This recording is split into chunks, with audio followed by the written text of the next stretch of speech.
match is now officially a Judy Bagwell on a forklift match. I can see my fantasy, I'm so consumed in bed. What I see takes over me, I'm blind beyond repair.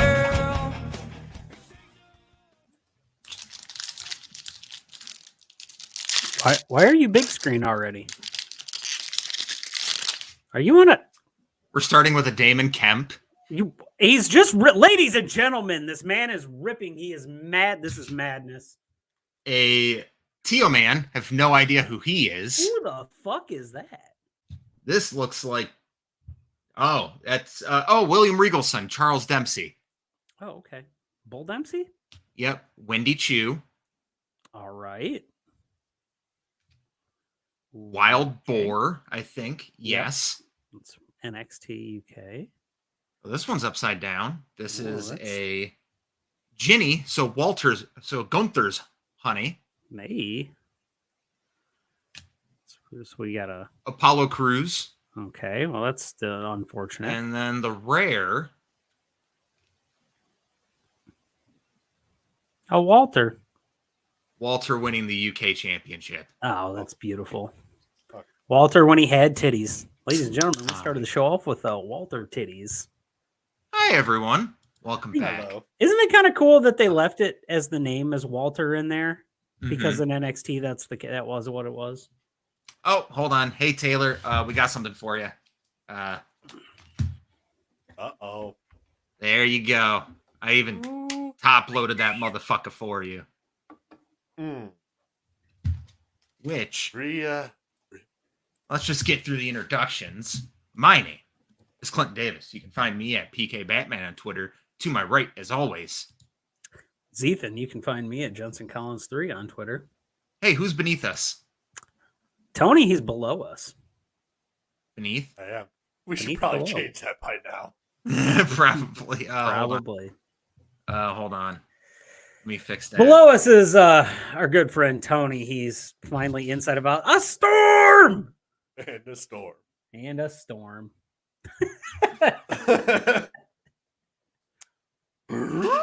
You can find us at On a Forklift Pod on Twitter, On a Forklift Wrestling Podcast on YouTube, On a Forklift Pod on Twitch, and Thursdays at 9 p.m. on UPN. I'm getting better at saying it. We're excited too. So many pack openings, so many good moments in our pack openings because we recorded like 4 on Sunday. And we were tired of opening cards by the end of it.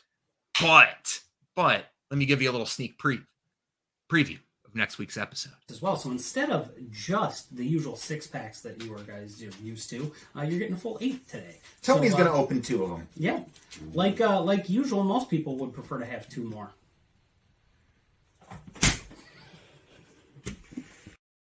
And before y'all ask, yes, I did edit it down. We have so many clips of just us being abusive towards you. Oh, I can't wait. I can't wait for the one moment. What one moment, baby?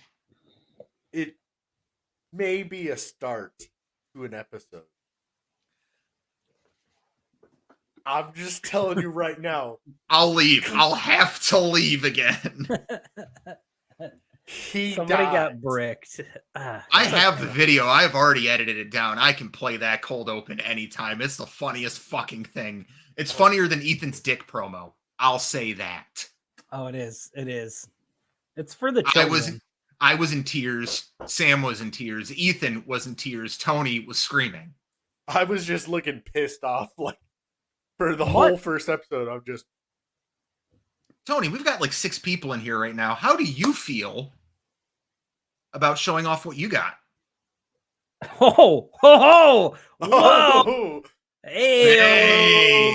I got a sneak peek of Tony's crotch earlier before this podcast started. So, OAF After Dark already, guys. We got some of these bad boys. We got 8 of them. Ooh, well, boy. Sorry, actually 7. I may have opened a pack before I got it.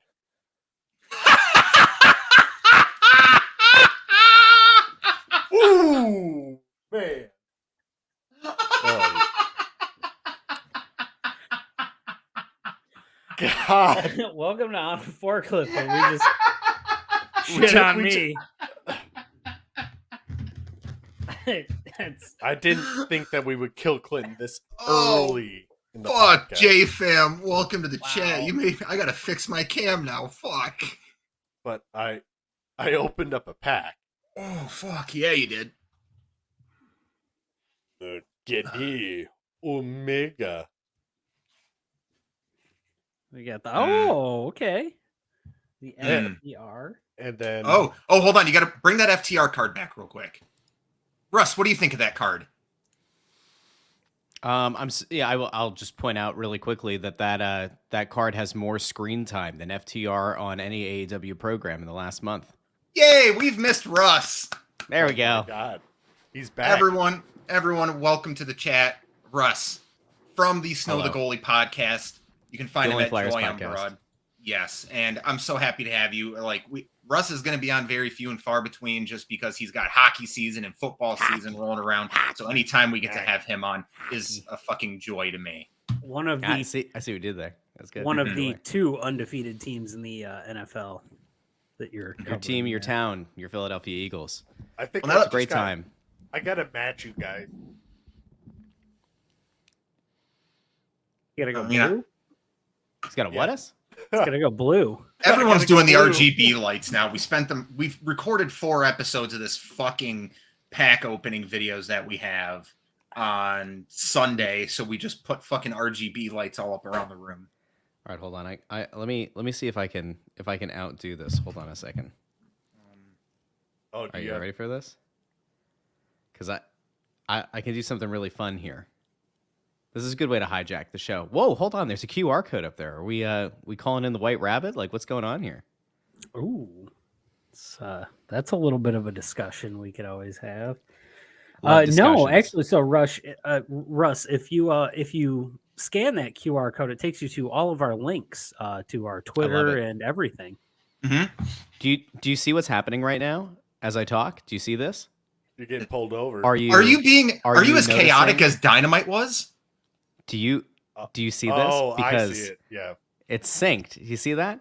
It's like whenever I talk, the lights change. It's a magical thing. And Isn't it a magical thing that we can all do that? It is a magical thing. You know what? I think you're a stud. I think you're all It's studs. I think it's great. it's gonna drive me up a fucking wall if I sit here and do this. I'm gonna hit an epileptic fit or give somebody else that's watching that. So we're just gonna. Can go I back to tell you blue. how excited I am to be back with you guys? It's been a while. I feel like It has been. It's been too long. And I feel like this is why pro wrestling has gotten as chaotic as it has. We are the ones who, when we are together, there is a certain energy that emits from this show and somehow finds its way to the bookers of various wrestling promotions. And then the ideas pop up and they show up. And then I say, where's my royalty? I'm still waiting. Still haven't gotten any royalties for any of my ideas that AEW has taken, but it's fine. They listen to Busted Open Radio, where you make frequent appearances on it. It feels like I hop on I like to call in every so often, which feels pathetic, but like at some point you just have to call the bullshit. Yeah, yeah. you did. Today was a brutal day. You were absolutely right. Like last night's Dynamite, even regardless of the conditions that they were in, was the worst Dynamite of the year. It was bad. Like I hate saying this, but like they never would have done that in Chicago. Nope. No chance. Zero chance. No chance you go into a show like that with no plan. Under no circumstances would they ever have gone into Chicago with a show like that. They never would have gone. And the thing that makes this worse is because you were in Arthur Ashe the week before. Mm-hmm. So you played up the New York crowd, which you should. Ticket sales were bad. I mean, like relative to what they should have been and what they were a year ago, they were bad. Like I listened to JR's podcast this morning, and JR even mentioned the fact that it was disappointing and that you kind of try to figure out why the excitement didn't seem to be there. The ticket sales didn't seem to be there. So you follow up Arthur Ashe with that show. Mm-hmm. Like I get conceptually the thing where you say, well, you know, Tony Khan cared enough about his people that he said, you know, stay in Texas or stay in Florida or whatever. But like, You have like 170 people under contract. You know, I'm sorry, I don't believe that 150 of them live in Florida. We also knew that there was a hurricane coming. Like, not saying that you abandon your, take your family out. You know, like, yeah, exactly. Like, just like leave a few days early, get out of the storm's way. There's a hurricane coming through. It was just brutal. It was a bad show. It was really bad. Really bad. Like there were more negatives to the show than positives. Like an overwhelming positive was definitely Jericho and Bandito. That match was great. But that's so we were talking before the show. That match to us was not maybe the lone positive, but the single bright spot that if somebody was like, "Hey, what happened last night?" I'd be like, Jericho and Bandito had a good match. However, it was for the Ring of Honor title. It was the main event match. Where were anything else? Where was Wardlow? Where were anything? I mean, he lives in fucking Cleveland. So, like, are they going to be on fucking Rampage? FTR's in London, I think, right? Yeah. Yeah, they're getting ready Rampage, for that. The Rampage card looks like it was meant for Dark or Dark Elevation. Like, here's the thing that it just doesn't seem like enough people want to acknowledge. The roster's bloated, and we know that. But the biggest fallacy that exists right now in pro wrestling is that AEW needs more TV time. It doesn't need more TV time. It needs to utilize it. It needs to book its 3 hours of TV appropriately. And it's not doing that now. So I don't want to hear about, this Ring of Honor show. Oh, well, if only they get an hour for Ring of Honor. No. Book your 3 hours a week intelligently. Book it in a way that people are going to want to stay. And like, this is the thing. You film Dynamite and Rampage back to back. And pretty much every week you see the crowd drops off tremendously for Rampage. If you go back and you watch the Arthur Ashe show and you look at the second half of the 2 hour Rampage, you'll notice a ton of people are gone. It almost feels like a pandemic era show because of the way that the sound is reverberating and like how the lower level sounds. You need to book a better show. And like, I didn't go into Philly, right? Like, I'm 40 minutes away. I didn't go into Philly for this show. The card didn't look good. The Rampage card, the little bit of it that was actually revealed, didn't look very good. Why would I go in and go see the show? And I'm constantly looking at it saying like, man, I look at where we were a year ago versus now. And it's like, it just feels bad. Like Punk and Powerhouse Hobbs were on that fucking Arthur Ashe Rampage, great. weren't they? They were. And that was also the show where Hangman came back during the ladder match. Hangman had been out, and then he comes out as the Joker in that ladder match. And I think that was how Dynamite ended in Philly last year. And it's just, Dynamite, Arthur Ashe Dynamite ended with Ruby Soho versus Britt Baker. That sounds about right. Yeah. So I'm looking at what you had pulled up here, what I had asked you to send us, Russ. Dynamite didn't start off great anyway. So within 15 minutes, you lost 200,000 viewers because what did you start with? Fucking Jericho Appreciation Society. 20 fucking minutes. 20 fucking minutes of Jericho just being in the ring and being Jericho with little intermediate bits of. In fact, I think this fucking thing did more damage to Daniel Garcia than it did good. This whole thing. You mean like bitchy, like whiny? Witchy, no balls, Daniel Garcia, that thing that they've been doing for like a month.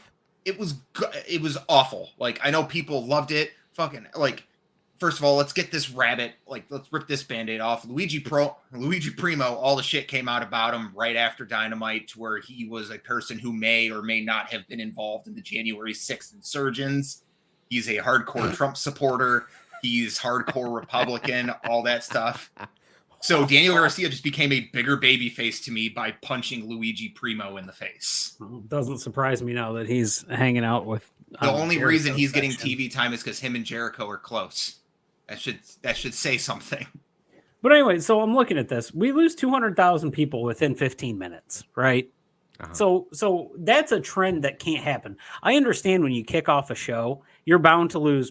15,000 people? Somebody tunes in and goes, yeah, it's not really for me. 200,000, 1/6 of your viewing audience pieced the fuck out and never came back. And there's nothing else on that show that you got. You know how you open every fucking show from now on? MJF on a mic. If it's either that. And even the MJF shit, The first half, wasn't the first smart. bit with Yuta was awful. Yuta I can't hated talk. it. Yuta wrestle. Yuta can't talk. He needs Regal. He needs Regal to be his mouthpiece. That's what Regal's there for. That and to hit on Excalibur. Those are the only two things that Regal is fucking there for. Okay?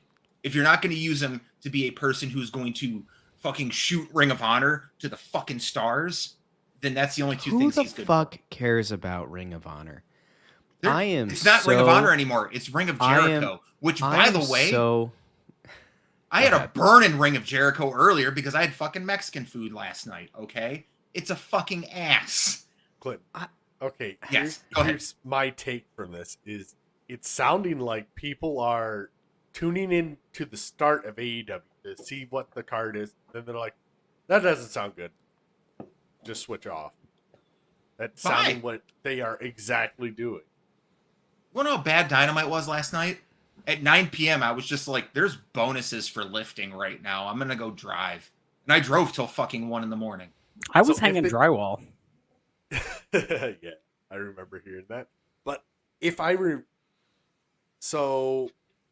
if there was another wrestling show that wasn't NXT, like if there was SmackDown on Wednesday, people would tune into SmackDown rather than that. It would be like the Monday Night War. You want to know what SmackDown kicked off with this week? The segment of the fucking year. It was so... I remember putting in our group chat, that was the best fucking segment I've seen of TV all year. And Russ said to me, what happened? And I was just like, I'm not going to tell you. Go watch it. And I did. Like a good friend, I sat back and I said, I'm going to go watch this. I had my heart ripped out, and then it's sewn back together all in 5 minutes. Thank you, Roman Reigns, who is right now the greatest professional wrestler on the planet. Hold on, Russ, are you going to go watch it right now and then let us know about what you think about it? Is that No, what I you're watched doing? it. I watched it when Clint told me that I needed to see it. I said, all right, well, I'll go. I guess I'm going to go to watch it. What else am I going to do? Right. It's the best what else segment. do I have to do with my life? It's the best segment WWE has done since the Festival of Friendship. Yeah, it was very good. It was very, very good. Jay Uso does not get enough credit for playing the role of a guy who doesn't trust Sami Zayn that well. Roman didn't even finish saying Jay's name, and Jay was already running across the room to do a fucking TikTok fucking trend. Mm-hmm. Can I throw something at you though? Sure. I want to throw something to you. You know, you mentioned Jericho, and Jericho's the reason that everything went to shit. Yes. I would counter that with last week during the Arthur Ashe show. The quarter hour dropped. In the second quarter hour, it dropped by 72,000 people.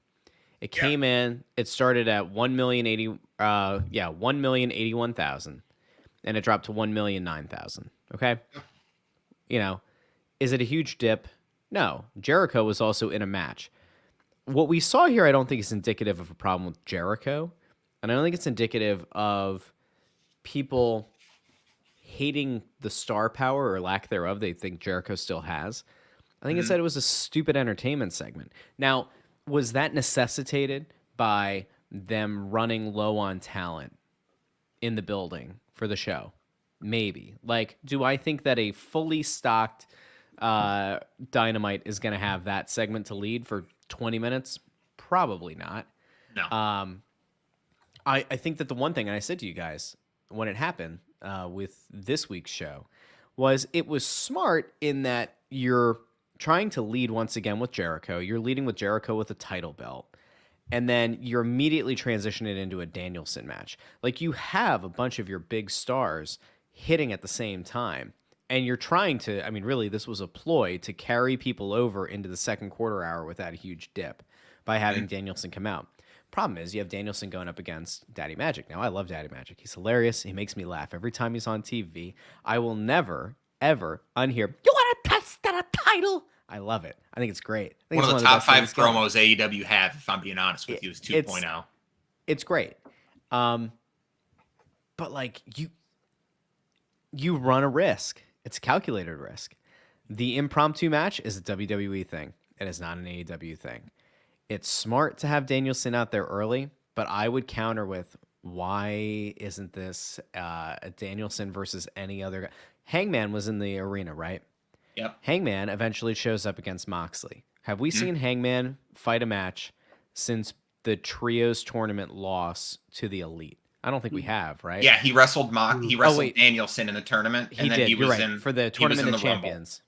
Yep, and then he was in the So Rumble. it's, to me, I'm like, why isn't he in a match? Like if you're running low, and if you know that some of your stories have gotten upended because guys aren't there, Samoa Joe's not there, Swerve isn't there, then put Hangman in a match. Like the thing that this company just seems to be so adverse to is putting guys in positions to have not squash matches, but like to just have like short matches that are like quasi competitive and like get your stars out there. This whole thing just kind of felt like a quasi, is it a part Dynamite? Is it a part Rampage? It was just a very missable show. And it leads off with a belt that means nothing. It means nothing. Because if people gave a shit about Ring of Honor, Tony Khan wouldn't have bought the distressed asset of Ring of Honor. But nobody cares. And yet, it continues to dilute every AEW championship when your show is just constantly featuring ROH matches, ROH belts. It's stupid. It is incredibly stupid. They're trying to get people's interest in it. They're like, hey, here's Ring of Honor. Here's Ring of Honor. And then a Ring of Honor show pops up. Yeah, but which the counter they don't need. Yeah, exactly. And the counter is, shouldn't they be getting people interested in AEW? Like, isn't that the point? Like, did I somewhere along the line just like miss the point of like what this company's supposed to be? Well, according to reports, Tony Khan had no plans for Ring of Honor when he bought it. Shocking. Which to me should have been like, buy the tape library and be done with it. And they haven't leaned on that. They've leaned on it for one thing. Hey, the Vlad. Hey, Vlad. They've leaned on it for one thing. The MJF return. That was it. The Punk, the little Punk clip of Punk video. That was it. Well, I'm gonna break up this negativity for one moment because we're being. I'm going to break it up because we have more people in the chat now. I got 5 packs to go through tonight, babies. We're opening up all of them. Oh, okay. And then Do you have a plan? Do you have a plan with what you're going to do with these cards? Well, first of all, I got to take a hit real quick. Thank you, Vlad. Actually, do you remember what the description Dave Meltzer said? Was it Dave Meltzer who said it, or was it Trips who said that AEW is a Oh no, Jim Cornette, T-shirt company. They are a T-shirt company. All right, boys, I got the pack open. Let's see what cards we got. I'm gonna go. Let me see. Can I do this? No. You need to get like one of those top-down cameras. That's we're working on that. Facing the desktop, well. Let's see here. Names. We start with Saxton Knuckley. I have no idea who the fuck that is. That's Saxton Knuckley. That's a good one. Then we have a Valentina Perez, probably has already been released. Trick Williams. I know him. Okay. He released and now he's back. Oh, there we go. Pretty Deadly. We got Elton Prince. Yeah. I like Pretty Deadly. They're great. That is Blair Davenport. It's her rookie card. I noticed by the NXT pants. cards. Yes. And this is a Ricochet. Okay. This is the NXT alum section, and I believe the rare card is behind that. Oh boy. It is a Sarai debut card. Okay. And then I put a random comment behind it, and that was Tyler Bate. Okay. I like Tyler Bate. Hey, Clint, I have a question. What gets you more excited? Opening packs or the movie Ants? Listen, motherfucker, don't test my love for the... yes. It's the best movie ever made. Okay, Clint. Tony, do you want to open an AEW pack? This is an interesting one. Yeah, I want to show off the sticky. I can assure you one thing. About my computer. My computer has never seen a bit of porn. My phone, nonstop. But my computer doesn't get porn at all. Tony, open up what people want to see. AEW. Well, he's going. Little crotching going on there too. Got some crotch action. He's got here. a fucking hog. Oh my God. The only dick bigger than Trevor's is Tony's. Oh, I was about to say, is that a Tony Khan card? But no, it's Trent. We have Brent. Trent? Hey, is Sue in that set? Oh, Referee Paul Turner. Love it. It's not malnourished. Chuck Taylor. Chuck We got Taylor. the best. We got half the best for 3/4 the best friends. Whatever, 2/3. That's the Britt. That's an exclusive Britt Baker card. Was that a rare Derby? Well, It is a hollow rare Derby Derby. action. All Ooh, right. them swirls. Oh, Luchasaurus. Oh, it's not heel Luchasaurus. It's worthless. That's Another the standard Kenny. Cody. Pour one out. Cody's got to be worth something. Adrenaline. Maybe. That's Hey, an Marshall. interesting pack. So, Russ, I know you haven't been here the past few weeks. We have a couple clips. Uh-oh. So let me show you clip number 1. Okay. 50 subs on Twitch. He goes through a table of Legos. And the more subs you guys do, the more boxes like this we get to open. And the more cool stuff we get to do. Like It's the only boxes they open. You don't get laid. Lie. You don't get laid at all. Your wife doesn't even want to touch your dick. So fucking, you have a malnourished fucking dick. You can't get laid. That's not what. And then my new favorite clip. I think it's better than the "you're a fucking idiot." I like the chop. The chop is good. Dude, my hand hurt for a couple minutes after that. The mark that the chop leaves is temporary. Mhm. The mark from calling Ethan's member malnourished. That's the kind of thing that just stings for a while. Like I said, we filmed 4 of these bitches on Sunday, and Tony's in all of them. Oh fuck, LT. Thanks, LT. 8 months, you fucks. Thank you, LT. We love you. Oh So- fuck, that means we have to do something. So real quick, I want to actually talk about one thing. Tony, I think this is your keychain. It was on my front porch. Is this yours? Yeah. That's mine. Can you, Is that from your ill-fated honeymoon? Excuse me, Russifer. You were in Michigan and you did not call me. I was in Michigan last weekend. You motherfucker! I was in Grand Rapids. I don't care. I would have driven Where are you 3.5 in hours G- to why hug are you. you out in GR? I wasn't, guys. I Oh. was here. Oh. I was here. I was in Michigan. I was like, I don't were want you- Russ on the show anymore. He's breaking my heart too much. I thought he was gonna be. I thought he was on the D. He was out there covering D League games or G League, whatever the fuck it's called the now. G League. Well, everyone, Yeah. welcome to the chat. We see we got more people in here now. We still got more packs to open. We've got You know- NXT packs. We've got more Dynamite to shit on. You know what we do, but like, can we? You Russ brought up the White Rabbit. Like, let's run down this because we Whoa, kind of whoa, whoa, we all whoa. know We're where it's crapping. going. Hold on, we're crapping on a bad Dynamite. Let's not Okay. go. What are you doing with this rat? No, go ahead. Go ahead with your rabbit. You wanna No, you wanna I was about just the bunny. No, I like. So Uppity we Easter's are we all in on agreement? It's Bray Wyatt, right? Yes. No. Who? no, it's Baron Corbin.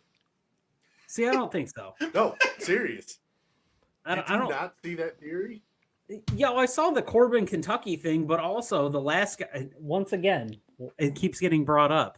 Once again, so Jesus. So, the Corbin Kentucky thing. Well, also Corbin's the last guy that Bray wrestled before he lost the title or whatever it was. Doesn't matter. Anyway, there's a Wyndham Hotel Yep. at that at Corbin, Kentucky, or Corbin, Kentucky was where it doesn't matter. It's fucking Bray Wyatt. But the thing I saw today was if he's playing the thing of the White Rabbit, you're always waiting because the White Rabbit's always late. He's late. He's late for an important date. So Oh, so I that's like the it though. important Like date? as a marketing ploy, this is fantastic. This is fucking brilliant. Their digital media traffic is through the fucking roof on this. The problem is, like, I just don't know how many people are going to be excited when Vampiro is revealed to be the White Rabbit. You know, like It all leads back. They literally all it is. It's Vampiro shows up and he just plays reruns of Wrestling Society X I'll on the fucking nut. Titantron. I'll nut so fucking hard. Vampiro shows up and challenges somebody to like a Vicky Guerrero on a pole match. Whatever room I'm in is going to look like a Jackson Pollock painting. That's just I'll hit myself with it. Give me That's 1 second. disturbing. You're a fucking idiot. Yeah, I'll take it. I'll give myself. There you go. By the way, everyone, there is a new channel point reward now. 3,000 points, we open a pack. I'm trying to figure out new channel points to do. So Hey, so here's the deal. I have 20,000 channel points. Can I hit it and then somebody else gets the VIP? I'll give it to Taylor because Taylor has done the most to support this channel. I mean, so do you like want me to viewer wise? Of course, Tony has supported the channel in ways I can't even begin to explain. Tony, go fuck yourself. No, what is this? But Taylor has been consistently like one of our biggest supporters. That's why we send her the duplicates. Speaking of duplicates, just before we get back onto shitting, I'm just going over the good things while we have an audience here. We're gonna do something for the month of October. These are all the duplicates that we pulled of the 8 of the WWE Select cards. There's at least one of each duplicate that we have, so there's 68 in total here. And out of all the triplets, I have made 4-pack booster packs. So for the month of October, if you subscribe, we're going to throw your name into a raffle where the grand prize, we're still working on the grand prize, but we're trying to figure out which one we want to do. The grand prize is a kiss on the head from Clint.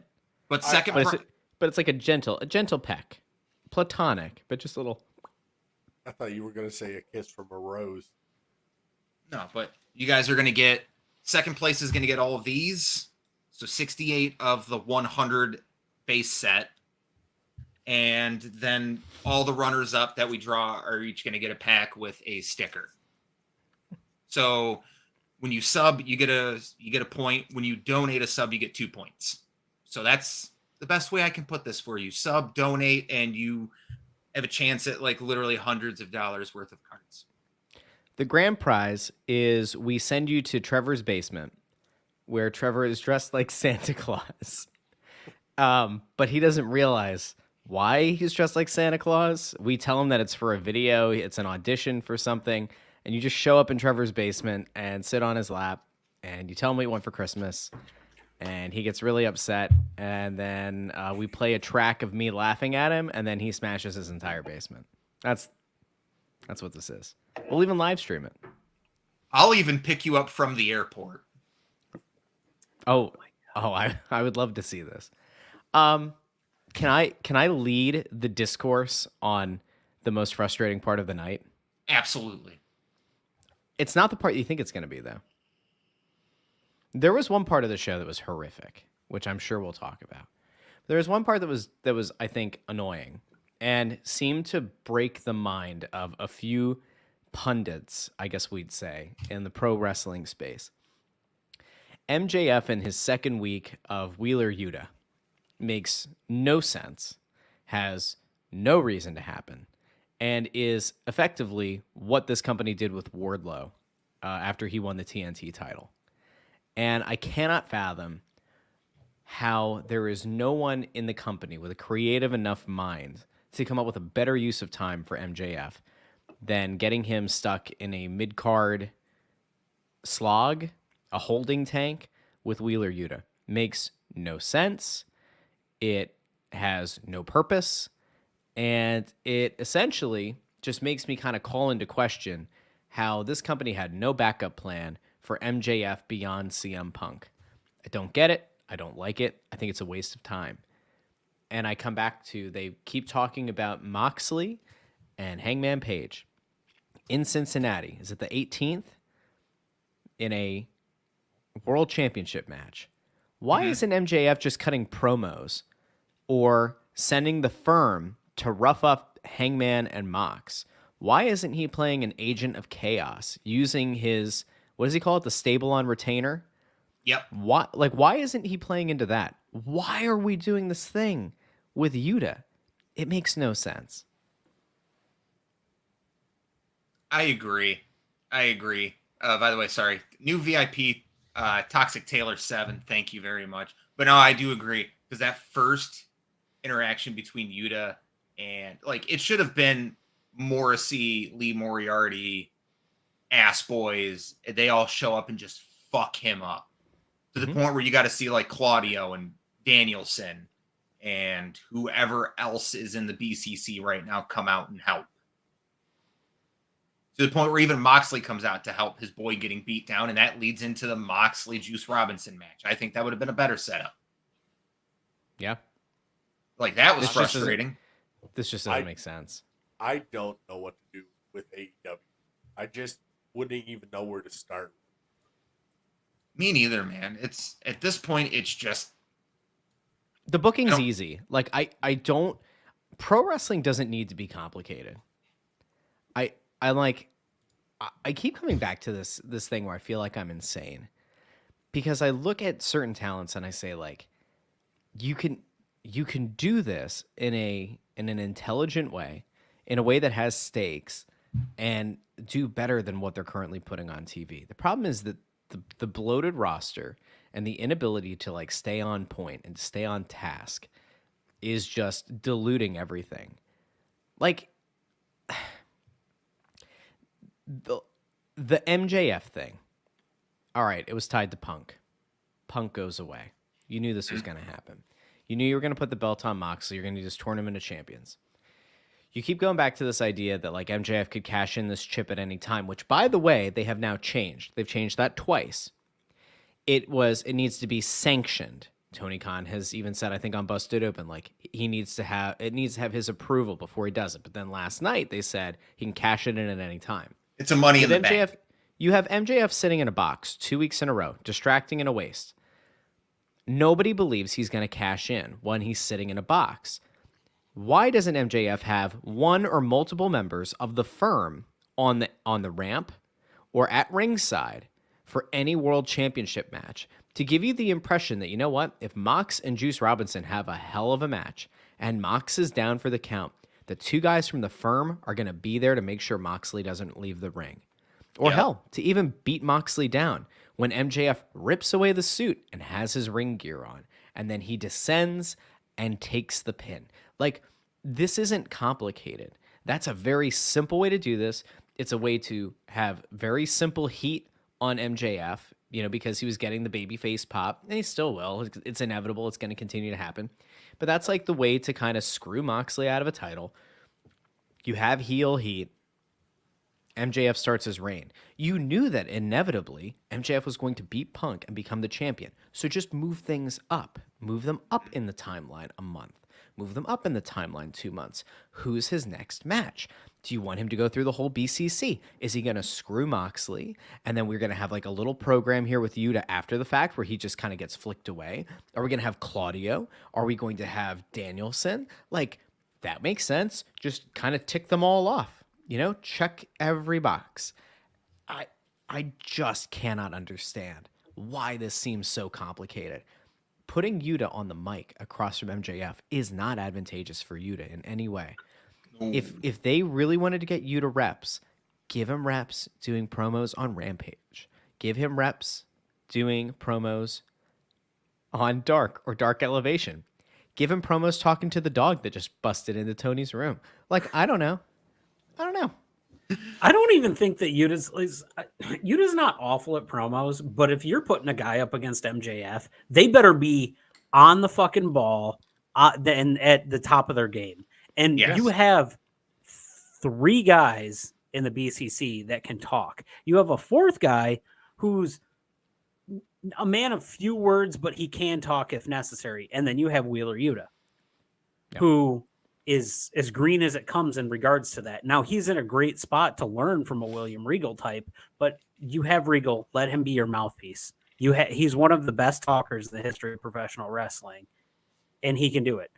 Mox can talk. His promos have gotten immensely. Sorry, linguistic exercises. Is that what MJF was calling them, Russ? No, I can't remember. I don't remember what they were called. ISP. On all the interviews that he's been doing. I'm sorry, I'm kind of stoned. ISP. Internet service provider. Mm-hmm. Oh, thank you. I should know that. I used to work at Verizon. So yeah, you put him in a spot what it feels like is a spot to fail. You know. Mm-hmm. MJF took a shot at Regal popping pills. Regal's on TV twice on Dynamite and didn't on address commentary. Regal doesn't address anything. Why wouldn't you have Regal cut a promo on MJF? Right? Like, Get that one.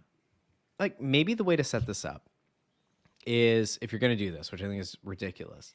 If you're going to have MJF in a match with Yuta, MJF cheats, he beats Yuta. He says Black Cool Cuckold Club is blah, blah, blah, blah, blah. And then Regal says, listen, Sunshine, you know, you had to cheat to beat Yuta. You won't beat Danielson or you won't beat Claudio. I just don't know how this works. MJF in every interview he's done in the last month has talked about how he works smarter, not harder. He's not going to wrestle a ton of matches because he's too smart to. So why are you wasting one of the matches that he's going to have with Yuta? What are we doing? My problem right now with MJF is MJF was better when he wasn't being seen all the time. I think they're showing MJF way too much on TV at this point.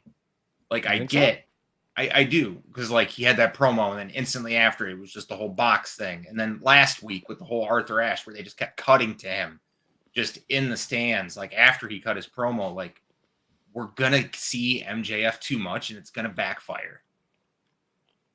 But What are you doing? I don't understand what they're doing with him. I really don't. Because they brought him back and now really there's nothing. They gave him the chance for the title and then their champion is now gone. I always love seeing cheaters face each other. You know what I think would have been a good like dream match that doesn't get talked about enough? Eddie Guerrero versus MJF would be fucking fire. Can you imagine Eddie doing the thing where he slams the chair in the ground and throws it to MJF, and MJF just throws it out of the ring before the ref gets up? Would have been or good. MJF goes to hit a low blow and Eddie's wearing a cup. Like two cheaters who know the game inside and out, trying to out cheat the other one. There is somebody who is at that level on the cheating game and totally could have a match with MJF. Not saying it would be a great one, but he could have a match. And like you would get Ric Flair. God damn it. I was about to say, is he I going don't to need to say see Vince old McMahon? sag tit. I don't need to see old sag tits in the ring again, okay? Woo! I don't even let's know. do this. Ah. Guys, Okay. let's go around here really quick. Yeah, Okay. let's do it. Book MJF better than AEW right now. Super I came up with what super I easy. came up with what I think the simplest way to do this is attacks on Hangman, attacks on Mox, kind of steals the title, causes mayhem. It's like the easiest thing that's there. He can enter into a thing with Black Hole Combat Club. You could eventually lead this maybe to like, I don't like this, but you lead it to Blood and Guts, and you have MJF again in a Blood and Guts match, leading with the Firm, his mercenaries, against Blackpool Combat Club. I think it's a pretty simple program. It's probably good. You get some really good matches. MJF, Claudio, MJF, Danielson. Those are stakes. Those are matches that you can believe MJF will lose. He can also show his technical prowess. Like, I think that's the easiest thing to book. Oh, this is super easy for me. MJF doesn't show up on TV forever. Again. You just keep, hold on, hear me out. MJF is a ghost. He has the chip. He can cash in anytime he wants. So you just have Moxley wrestling it every single week, whether it's a championship match or not. And always, like what you said, always at the top of the ramp is going to be Stokely. He's going to be standing there just watching every single week. And there will be intermediate moments where he'll like bring out two people, like he'll send out the ass boys and Moxley will fuck them up and then send them on their way. But then you wait for the one time that they actually get Moxley down and beat. That's when he comes back out to the biggest fucking pop you'll ever hear. And he beats Moxley for the belt. It is the same thing with like Sting leading up to Starrcade against Hogan. The less we saw of him, the better. Same thing with like any big Undertaker return. The less we saw of him, the better. It's simple. You're absolutely right. It's been done 1,000 times. This is simple. You already have MJF coming out and establishing why the Firm is working with him.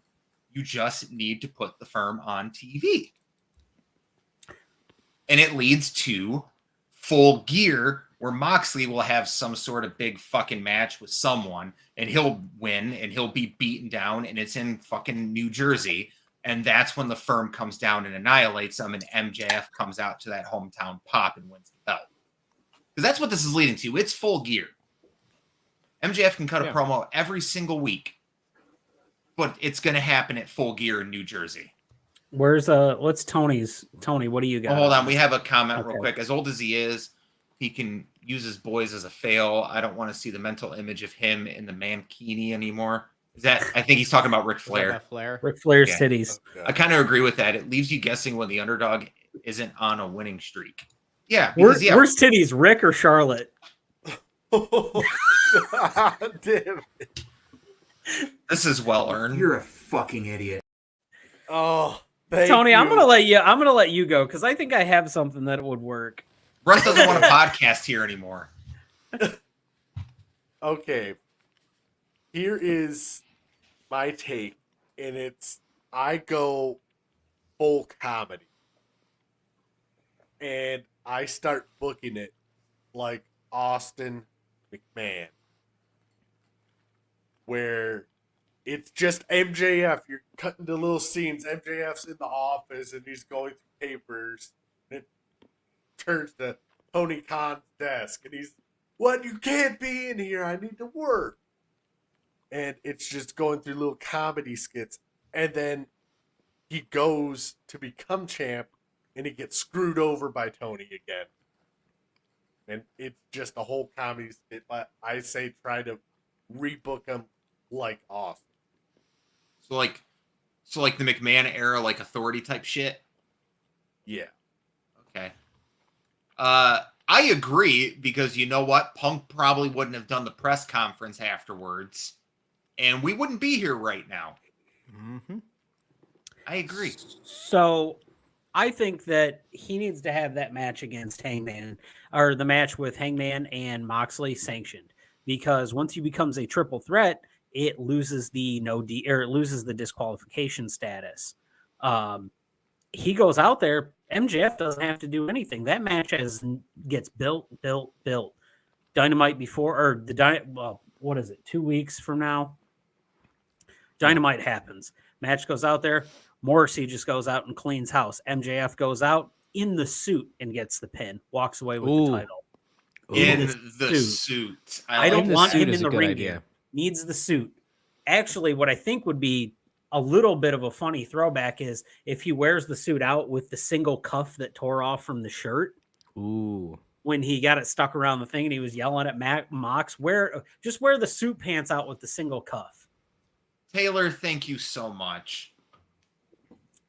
So Taylor gifted a sub to Janix, who was on the show last week. Mm-hmm. So that's how I'd book it. It gets the title on MJF as quick as possible, which I think as quick as possible would be the 18th. I think that show, if you do something next week, it doesn't make sense, and if you do something the week after that, it also doesn't make sense. Like you have whatever day it is, the 19th, it has to be that show. And it gets you out of this whole thing that you're dealing with right now. And it gets Mox off television as well, which needs to happen.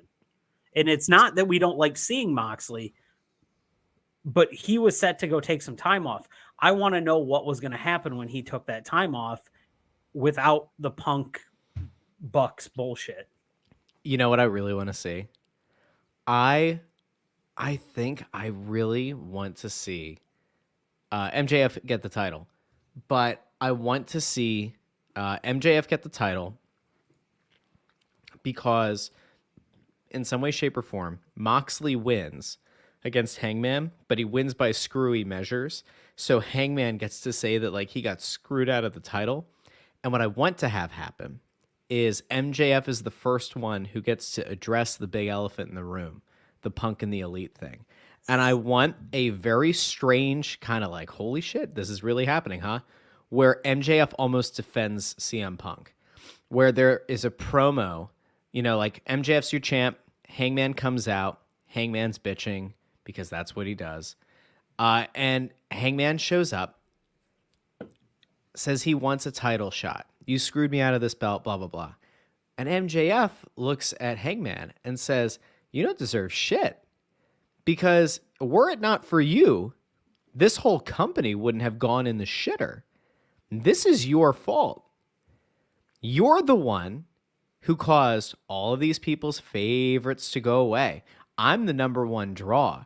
But let's not forget that there were other people that these people care about, and you're the reason they're all gone because you couldn't keep your mouth shut. You don't deserve a goddamn thing. I'm like, let's build. Let's build off of that. You know, there was a theory out there for a little while that they might. What was the? Give me 1 second here, Russ. Fuck. What? Oh my god. You got him a little why is hot this under happening? the collar. Why is this happening? It's getting me all hot and bothered with this booking. Jesus. Mark this 950 on 929.22. Tony Khan is going to steal Russ Joy's ideas. But let me add this as well. So this all happens. There was a theory. Could AEW try to make a scenario where MJF and CM Punk are aligned? And I don't think that it'll happen because I have no idea how you get Punk back into this thing. If they're smart, there's money in Punk versus the Elite. But like, let's just say conceptually, MJF goes on this reign of terror where he's this heel champ. Everything's hunky-dory. Everything's nuts. Punk comes back. Punk has to immediately be a heel. But wouldn't it be something if Punk just somehow aligned himself with MJF? Eventually, like, does the backstab. But they're just pals together because Punk harkens back to the time that MJF shot on Hangman for being the one who brought the whole company down. I don't know. I just like it. I think there's a lot of fun stuff to be done here. I don't disagree with that. Before we get to what just happened in the chat, I'm with you on that.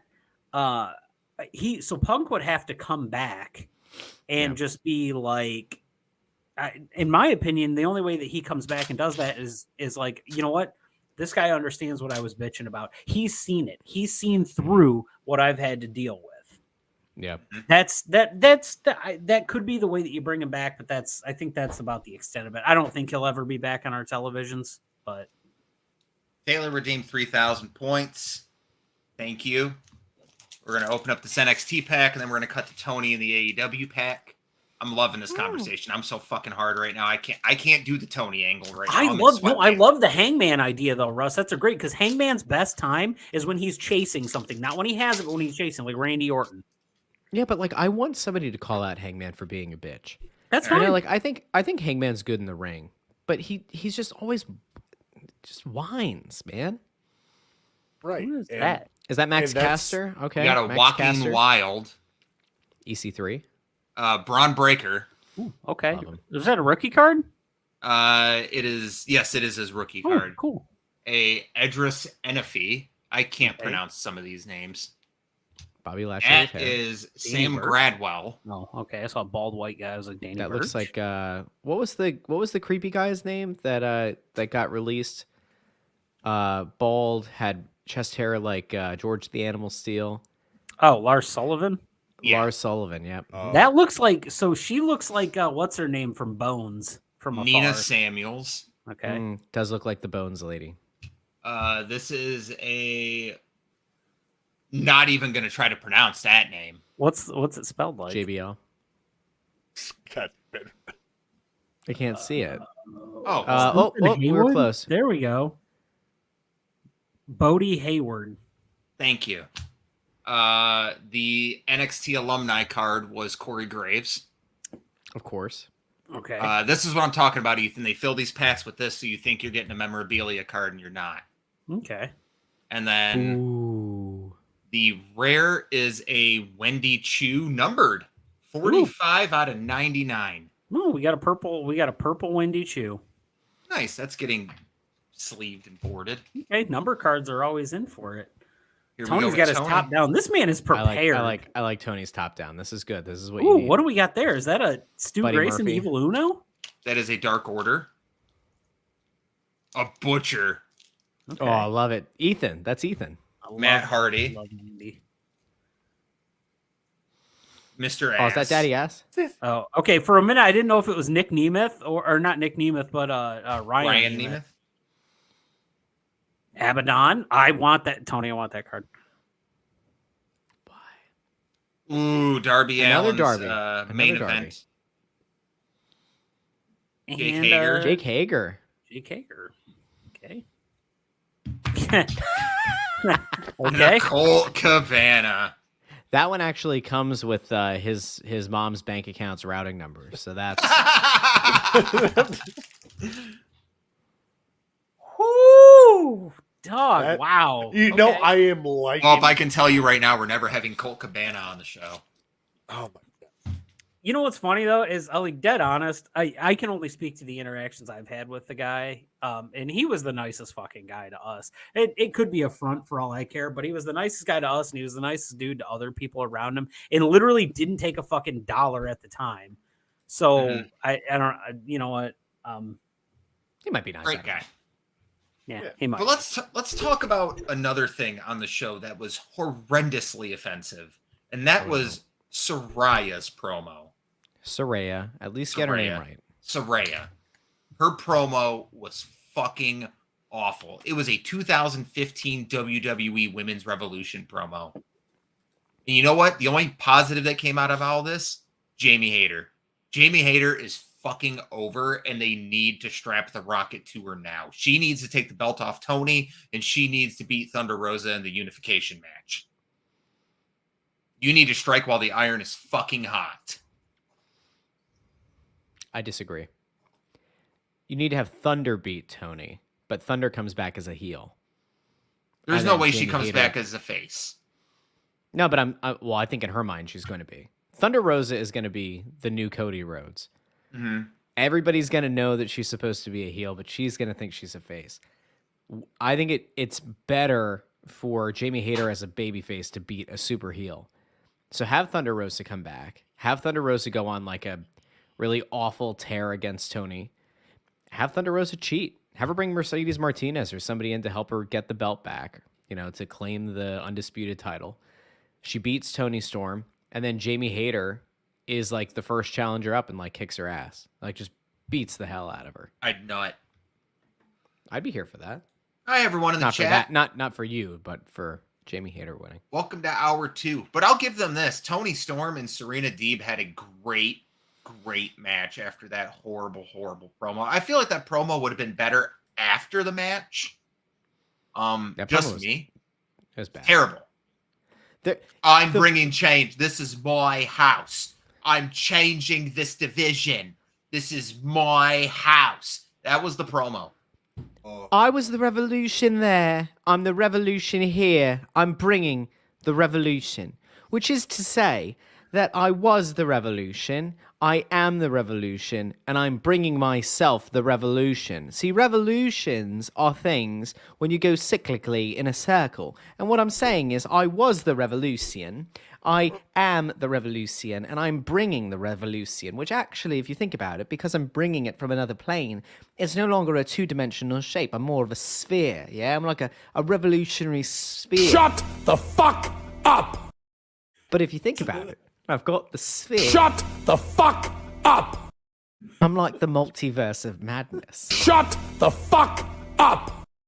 Do you think she listened to the Beatles' Revolution before she went out and did that promo? I thought You're a fucking idiot. for a second there you were gonna go and tell me this is what you want. This is what you really, really want. Do I really have to use? I'm sorry, can you tell me what you want, what you really, really want? No, I tell me could. what you want, what you really, really want. But I nobody wanna- expects the Spanish.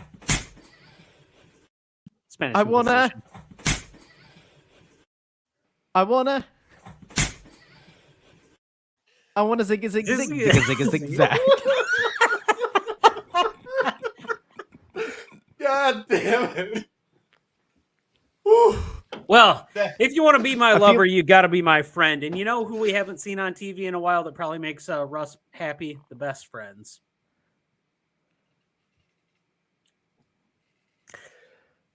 Buddy. Russ, hey, question for you.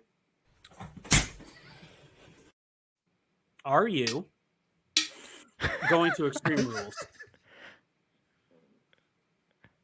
Am I what? Are you going to Extreme Rules? No, why would I go to Extreme Rules? What are you talking Because about? that card's gonna fucking hump. Because it's in Philly. And I figured you wanted to see a good wrestling show, which was not Wednesday night. Dog, that 6-man they just announced, the Imperium versus the Brutes. Oh my God. I'm going to watch that fucking match with a bottle of Jergens and a box of Kleenex. I love 6-man tag matches. So can you Clint has this thing where he makes comments about masturbation, and he thinks that it's revolutionary, and he is the revolution. Stop. It's not even February yet. We don't have to talk about revolution for a while. I want to bring out every tired joke we've ever used on this show. Just come on out, tired jokes. Come on out. What about Waluigi kinks? Waluigi. Ah, fuck.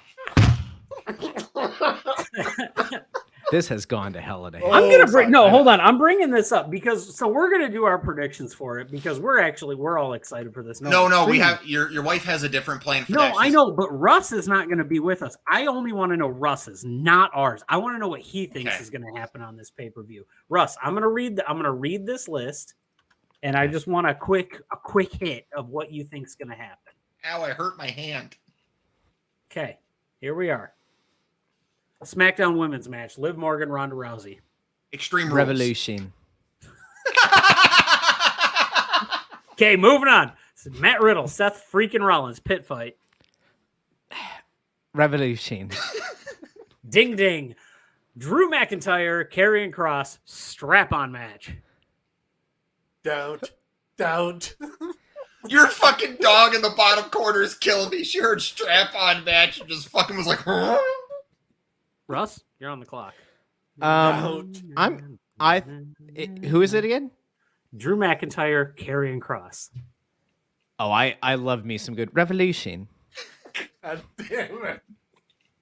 All right, what else do I have? I have I have the Imperium, not the Imperium versus the Brawling Brutes. In a good old-fashioned Donnybrook. Well, by God, I think this is going to be a revolution. And then I have what I believe is going to be, I think it's Bianca Belair versus whom? Bianca Belair versus Bayley in a Raw Women's Championship ladder match. Oh, that's absolutely going to be a Bianca Belair. Yeah, Bianca. And the final match is an I Quit match between Edge and Finn Balor. Well, you see, what we got to do there, go with Finn. Let's go with Finn. Okay, so we got Revolution. Bianca Belair. What were the first few? I don't understand why Liv Morgan's still champ. Ronda Rousey is less interesting than Wheeler Yuta, so I guess you have to keep it on Liv Morgan. What was the second match? It is Brawling Brutes versus Rollins Riddle. Fight pit. I think it's probably going to be Riddle. I think it has to be. I do have to say, I really want them to push Rollins. Rollins has to stop losing. I think Rollins is like a top 5 guy in the business right now. Can I paint you a picture? I have an idea. I have a fucking brilliant idea. I love brilliant ideas. Okay, so what pay-per-view is still coming up towards the end of the calendar year? Tables, ladders, and chairs. What 2 wrestlers can have a tables, ladders, and chairs match? Seth Rollins and Roman Reigns. What you can do to finally separate the belts. Don't you say it. In a ladder match, they climb up to the top. They each are struggling. They grab one belt apiece and fall to the floor. The titles are fucking separated. Roman grabs the Universal. Rollins grabs the WWE, and we have Rollins versus Cody at Mania. No. We lost viewers during that. Okay, it was a bad idea. I'm sorry. It was a bad idea. You know why it's a bad idea, though? Because, and I've seen that going around about the ladder match idea. Here's why it doesn't work. It's a no DQ match. Why wouldn't the Bloodline come out and mess up Rollins? They're never gonna it doesn't work. It's still real to me, damn it! Like if you put them in a shark cage, maybe, and then have Anna JAS show up and provide the key, but not be able to open the cage, but they can sneak out through the cage. Welcome to On a Forklift After Dark, where our really bad ideas are. Cheers. Absolutely terrible. You know what though? While we're on a Forklift After Dark, Russ, I sent something in the group chat earlier. And I was curious if you had a chance to look at it. Tony, I know you don't look at the group chat, so it doesn't really matter. Best year in video gaming. Now, Clint demanded that 2013 be included in this. I picked 4 Yes. years. I picked 4 years. 2004, 2007, 2011, and 2013. Okay. Now, Please sound off in the chat. I picked these because these are more modern years. In my opinion, basically PS2 and anything older than PlayStation 2 is irrelevant to the conversation because it's a different type of gaming in my eyes.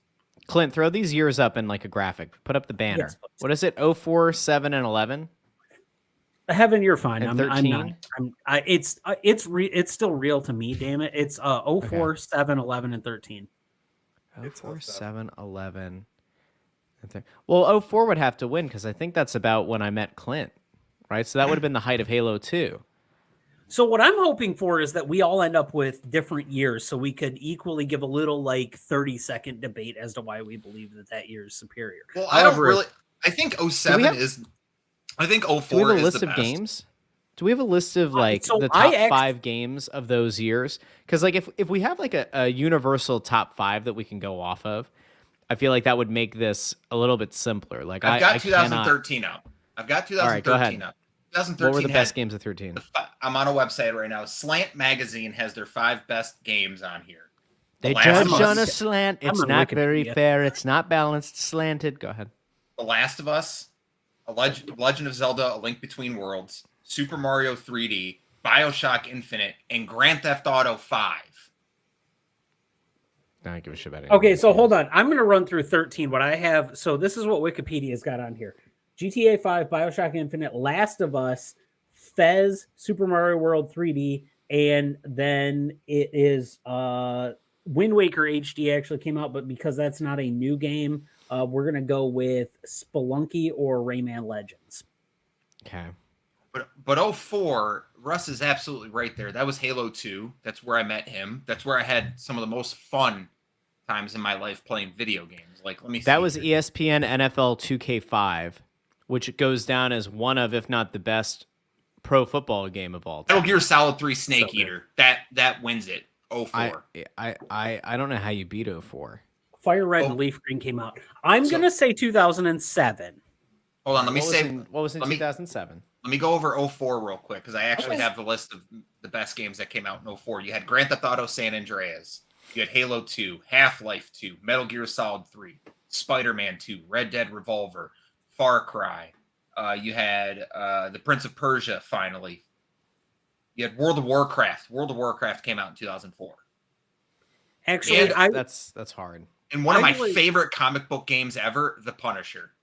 I would like to. Okay, so there's one game in 07 that Clint and I both love. I'd actually like to rewrite my thing. I think 2011.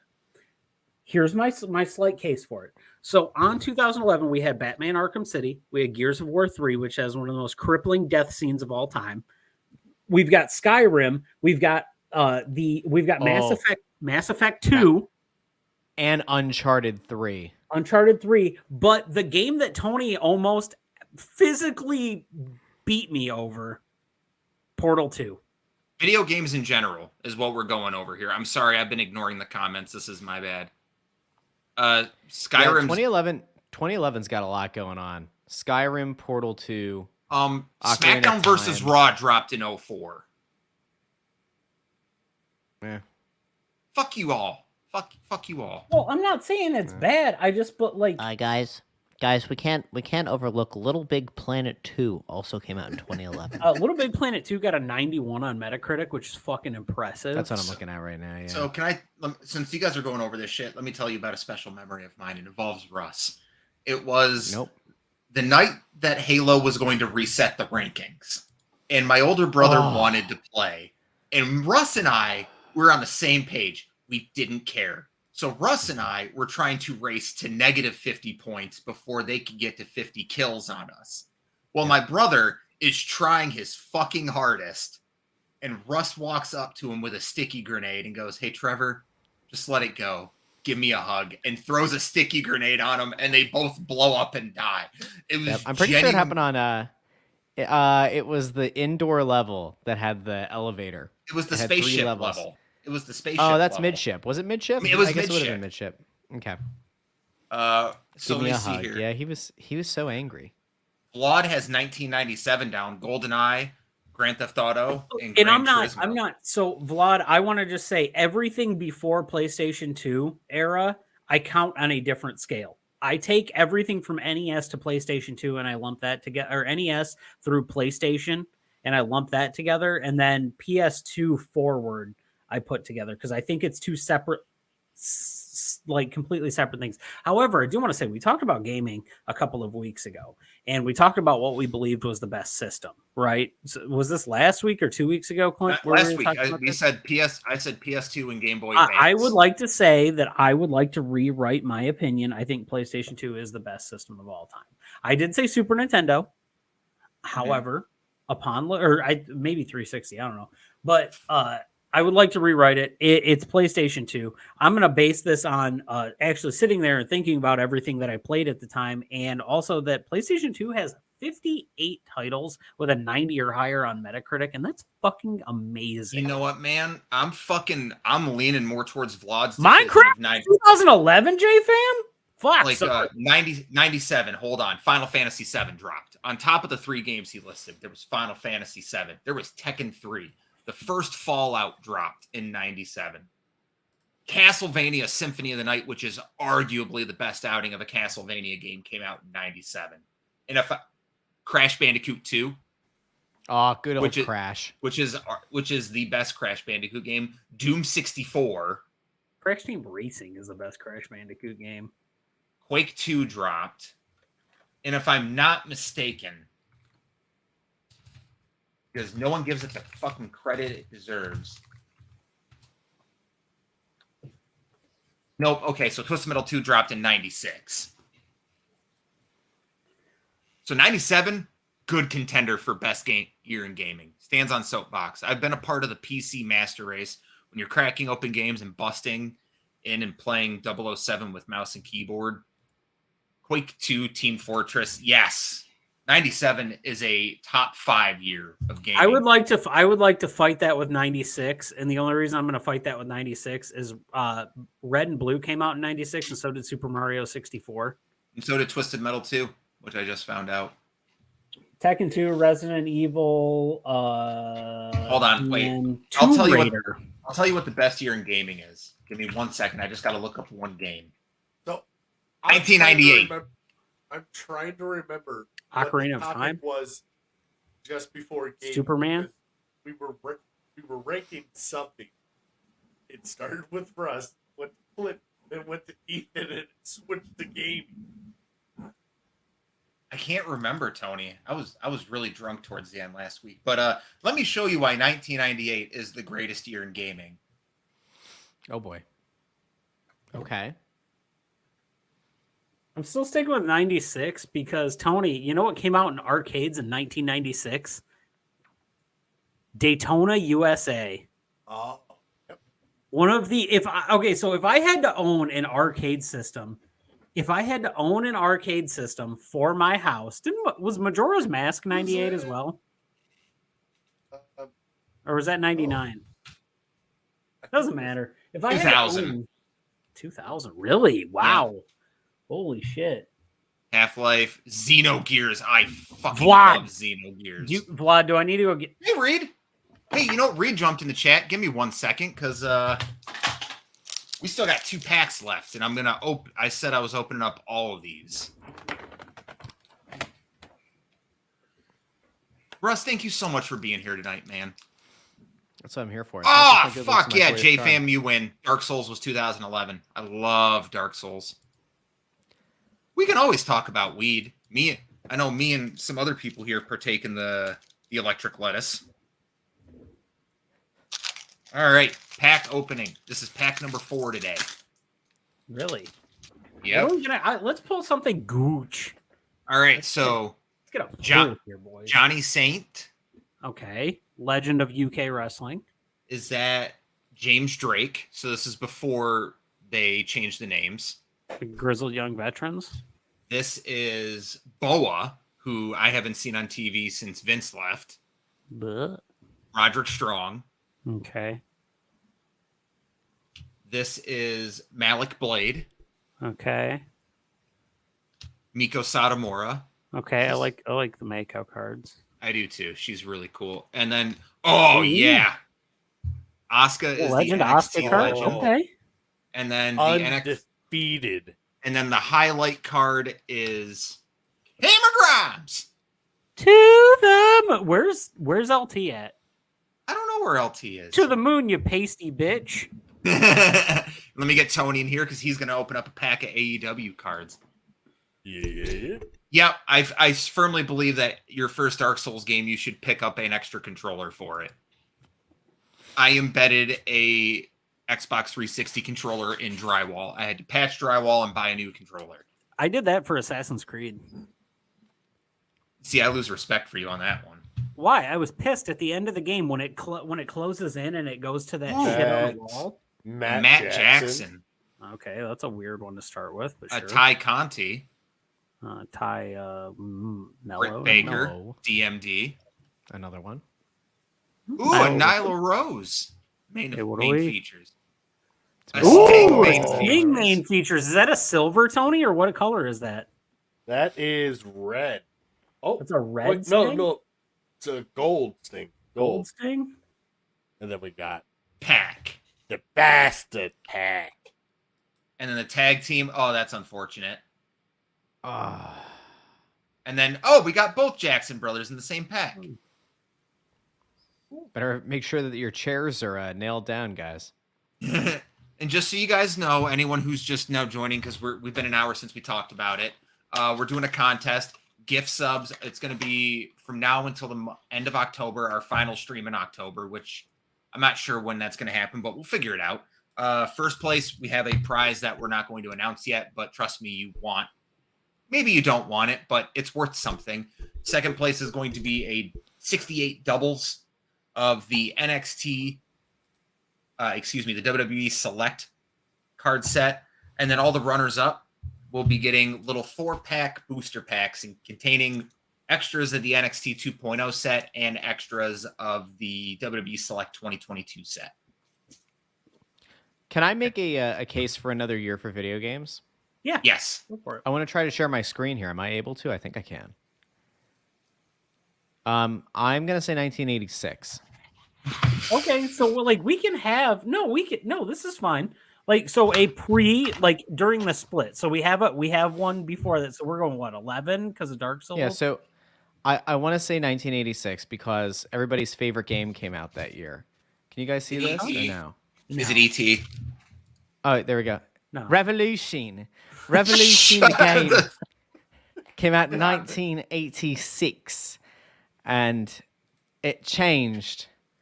It was the revolution, and it brought the revolution. Are we talking about AEW Rampage, or are we talking about the game Rampage? Oh, I love Rampage. Rampage, the game where you hitting as a monkey and a dinosaur or whatever, and that was a great game. So, you remember last week I said I'm not going to be watching Dynamite Live because I'm going on a date.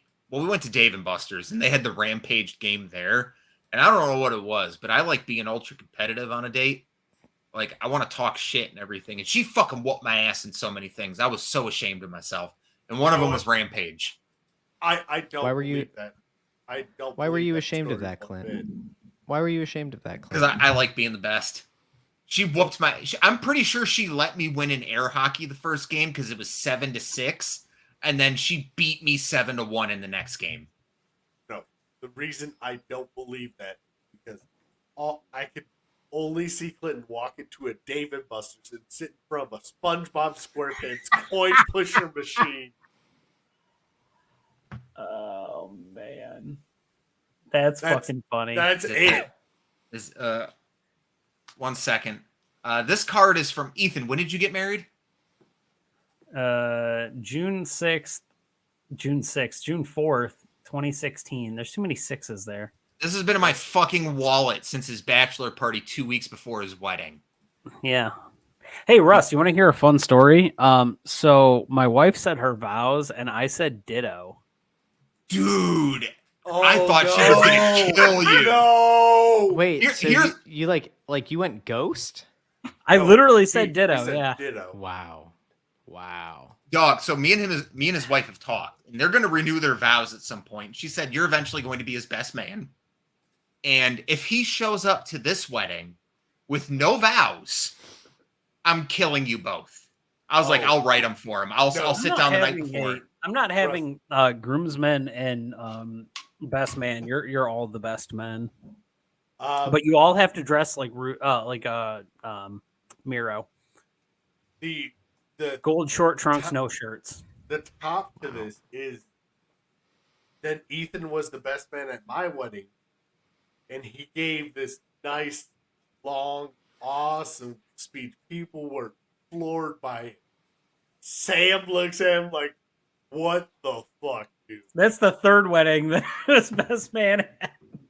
Dog, okay, let me go to Kayla and Greg's wedding, because I don't take women to weddings. I take a bro, because I just want to bro out with someone and just enjoy the wedding. We're at Kayla and Greg's wedding, and Ethan and Sam are the maid of honor and best man, and Ethan's giving his best man speech. He's just got this look in his eyes, and Sam's just staring at him. She's got this twinkle in her fucking eyes I haven't seen since her wedding day, and I was like, whew, Ethan's about to give her the best 2 minutes of her life tonight. And my buddy Kevin, without missing a beat, goes, "What's he going to do, fuck her twice?" I had to punch myself in the thigh to not fucking ruin the speech, because I was ready to fucking die. Thank you very much, Ethan, on a forklift, for donating a sub. Fuck. Hey Clint, that's two subs, by the way. Is that 4 in total tonight? So we've got mine, Taylor's. There's 3 subs tonight. We need one more, and I'll open another pack, or I'll do another shot, because I've gone through one bottle. You know what? I bet you all we'd have to do is say, "Hey, want to open another pack?" Dog, like, we're obsessed with this shit. Like, look at this shit now. Clint's got so Clint and my wife have impulse buy issues. So they're like, "Yo, cards, I'll buy them." Side note, you've got another one to open. So son of a bitch. So like, look at, like, these are the ones I have on display here. Here's the DDP from the Select. Here's the Bliss. Here's the Io Shirai. Here's the Liv Morgan. This is the Big E Championship card from the NXT set. And then I've got Ciampa up there. Yeah, Ethan's got our full set. We're missing, I think, 12 cards from the set right now. Son of a bitch, Ethan. God damn it. guys, I feel I would be remiss if we didn't at some point in this show talk about the main event of Dynamite. I hate to bring it back to the wrestling. I do. No, that's fine. Okay. Wrestling wise, I liked the in-ring action. It didn't make sense as to why it was there and where it was on the card and why it was even on Dynamite. If you want to do the Ring of Honor title, fine. Do it on Rampage that nobody watches anyway. 100%. But why is that the main event? Your Ring of Honor is not AEW. Why is that your main event? I like Bandito. I do. I really do. I thought he had a really good showing. And I thought that was a positive. The problem is it's not something that's going to bring eyes to your product, especially at the 10 o'clock hour. That's when the show ends. That's when they're switching over to whatever movie they're showing afterwards. Is that 10 o'clock hour, man? I don't know what the fucking Dynamite you're watching, but Dynamite ends precisely around 10 or 10:01. At 9:30, when you're getting ready to roll into the main event. The 9:30 half hour. Chris Jericho and Bandito doesn't sell me tickets. But that match fucked. It was good. It was good, but you can't. Who's going to tune in? Best Dynamite matches. Who's going to tune in besides us fucking sycophants? I didn't even fucking tune in. Like I said, I went and fucking lifted to make some money instead of watching Dynamite. You should lift to get Swole instead. Big Swole, who's no longer on the AEW roster for I'm not going to be reasons big I'm not touching. Women don't like a big nerd. I got to be kind of like, I got to keep this girlish figure to myself. Wow, way to fucking down on Tony. What? He said women don't like a big nerd. Wow. It's fucking wow. It's pretty brutal. To be fair, we're all big nerds. I mean, we've all met through, like, I met you two through wrestling, and I met Russ from playing Halo fucking 2. Doesn't matter. We're all having so. Russ, I don't think let's hear you and what your opinions are about this main event. Me? Yeah. I've actually found that Jericho in the last few months has been better in the ring, and hasn't been driving me nuts. You have to remember, like, I'm a very big Jericho fan historically. I think that his last few months have actually been really solid. You could have actually sold me in a way on making Jericho the champ again, because I feel like Jericho in a main event spot with good workers across from him can have solid matches. I don't think that Jericho does well against mid-card guys. And I know like there's an idea of like trying to elevate guys, but like I'm not totally sure that I would. I don't know. I feel like the Bandito was really good. I think Bandito was much more entertaining to watch than Juice Robinson was. I still don't get Juice Robinson. I don't care about Juice Robinson.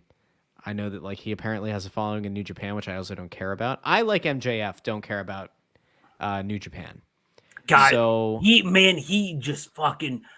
I love that. I love it. So Russ and I are huge fans of watching anything that MJF is in, podcast wise.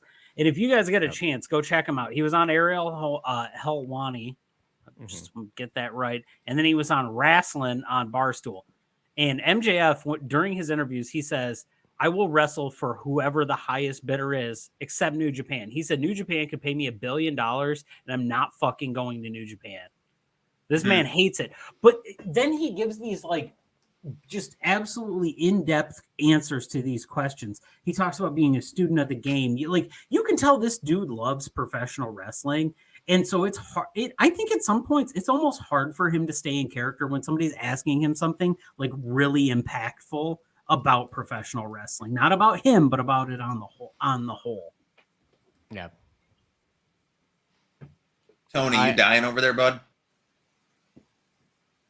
I'm just trying to process this whole MJF stuff because it's just a lot. Mm-hmm. MJF is the biggest focal point of AEW right now, and he should be. Mm-hmm. The thing is, if you're gonna do it though, you have to go all in. You know, you can't. That's in September. You can't just like you can't just dip your toe in these waters. You know. If you should have walked out, go for it. You should have walked out of All Out as the champion. Yeah, like I don't know. I don't know how you can. How do you keep the momentum of whatever this is or what it's supposed to be going? Keep him off TV. The title on. Get the title. I'm going to disagree with you on this one, Clint. Get the title on him as fast as possible. And then take him off TV. It doesn't. They're going to do it in 100% thing. It's happening in New Jersey. You know what? I just don't know with MJF because I'm sitting here thinking about it. I actually kind of don't want it yet. You don't want him to be champion yet? No. That's why. Like it's gonna happen at fucking Full Gear. That was the problem with putting Danielson in that bracket. Yep. When you put Danielson in that bracket, you wrote it that Moxley was going to win because Danielson was only going to lose to Moxley. He wasn't going to lose before that because it cheapens what Danielson brings to the table. And he wasn't going to win the title because you couldn't pull it off of him that quickly. So you had two options. If you knew MJF was going to be the Joker and you wanted to pull that trigger, then you had to give it to Moxley. But then you have to ride it out another 45 days until you can get the title onto MJF so Moxley doesn't look like a weak ass for losing the title twice in 2 weeks. Yeah. You wrote yourself into a corner. In retrospect, somebody else should have won that title. Hangman should have won that title.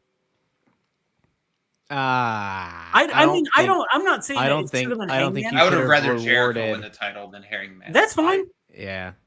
Jericho, because everybody in that tournament, except really Sammy Guevara except Sammy Guevara has history with MJF. I mean, it's there, but it's borderline. It's not high. It's not high level. Darby Allin, history. MJF or Jericho, Moxley, Danielson all have history with MJF. Well, not Danielson. I want to see that program later on down the line because I think those two, if you start to get the BCC out of it, I think that Moxley and Danielson might put on one of the best promos or best packages, but like that's just going to be great. But I still don't. I don't see MJF resigns in AEW. I don't see Bryan Danielson becoming AEW champion ever. So Yeah, and it feels like a shame. I can't wrap my head around what they're doing there. The thing that maybe makes sense since Punk is gone is maybe Danielson is the one to reclaim the ROH title. Like that's where the Jericho crapping all over ROH leads to. But I'm sorry. Again, I come back to I don't care about Ring of Honor. So Danielson getting in a program with Jericho to like reclaim the glory of ROH. Like I don't care. I care about Danielson, but I don't care about the storyline because I don't care about ROH. You know? Now that Jericho has defended the belt, I firmly believe he'll lose it to Danielson. but Yeah, so I mean, going back to the MJF thing, it's I can't see him going into any kind of promo or just program with any of the top stars mhm. because they already have their own things going on. Mm-hmm. Can't just toss himself in there. So needs to sit back. You know who would be a good Ring of Honor champion? Because you're not going to give him any AEW championships at this point, obviously. But make Eddie Kingston the Ring of Honor champion. Yeah. He can beat Jericho for the belt. Storyline, it makes sense. He's still trying to go after Jericho after the loss. That's why he's still feuding with Sammy Guevara. Okay. I'm tired of it. I'm tired of it. I'm tired of the recycling. So we came up to this. We have 170. We have 150. Doesn't matter. You have triple digits of numbers on this thing. You have to start building these new stars. And I know Daniel Garcia is a guy that they want to build as a new star. And it's going to take a little bit. You have to put him under the Danielson wing. And that's the way that it's going to work. But if he's under Danielson's wing, he's not going to hit the main title scene. You have to build somebody else. Darby Allin needs to be in the fucking main event scene at some point, or he's going to start losing his steam. Jungle Boy needs to get out of this Luchasaurus Christian Cage feud as well. He has to do it. If you call these people the pillars of your company, you have to elevate them. They are no longer at the base of this. They're at the top of that pillar. They're at that beautiful Ionic, Doric, Corinthian fucking art that's at the top of that pillar holding this company up, and they need to be focused on and showcased as such, not as somebody that you throw on the card because Darby Allin's going to get hit in the back with a skateboard. No. Why are you so aggressive at 11:30 at night, at 10:30 at night, man? Because I want to see Darby Allin in the main event. I want to see him and MJF. I think that's a good match that can work. I want to see Jungle Boy, who has actually gotten a hell of a lot better through this Christian feud. I want to see him. He's a marketable star. He's got a look. He's got the in-ring talent. He's picking up the mic skills. He's a guy that they need to focus on. He's young as shit, too. He's 27? Yeah. He's a guy that the next 10 years, he can put this company on his back and fucking go. He's a guy to do that. When he becomes Jungle Man, Tarzan, who gives a shit what you call him? Oh. Jack Perry is the future of this company. Darby Allin is the future of this company for about 3 years until he's dead. MJF is the future of this company. You have all these guys that are less than 30 years old that are such bright spots. I love Bryan Danielson. I love Jon Moxley. But we got to start working our way away from these guys and bringing these young guys up.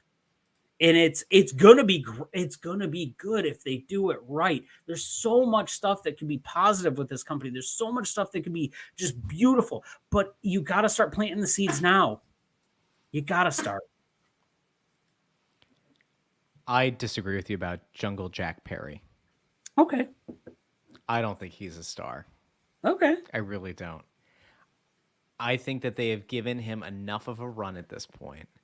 He has not improved on the mic. He seems genuinely afraid to have to cut a promo. His in-ring work is good, but he's another guy who seems to need a mouthpiece, and that's not good. You know, like he was under the learning tree of Christian Cage, and it didn't benefit him. You know, he's not the best promos that he's done are the pre-recorded ones. He cannot cut any sort like he. I don't know if it's because he still looks so young. I don't know if it's the big hair. Like, I honestly thought that like this thing with Christian, that when Jungle Boy came back, I thought the hair was going to be gone. I thought he was going to come out with a beard and short hair, and that was going to represent his transformation from Jungle Boy to Jungle Man. I'm not a mermaid, I'm a merman, Dad. I just want to make you proud of me, Paw. You Is know, this like a little another Zoolander. You know, revolution? yeah, you know what I mean joke? though. Like I All don't right. know. We're coming into the home stretch on this, guys. Real quick before we end this, give me one guy not named Maxwell Jacob Friedman that you think is going to be a key part of the future of this company. Tony, what do you got? I'm just gonna say mine, Lee Moriarty.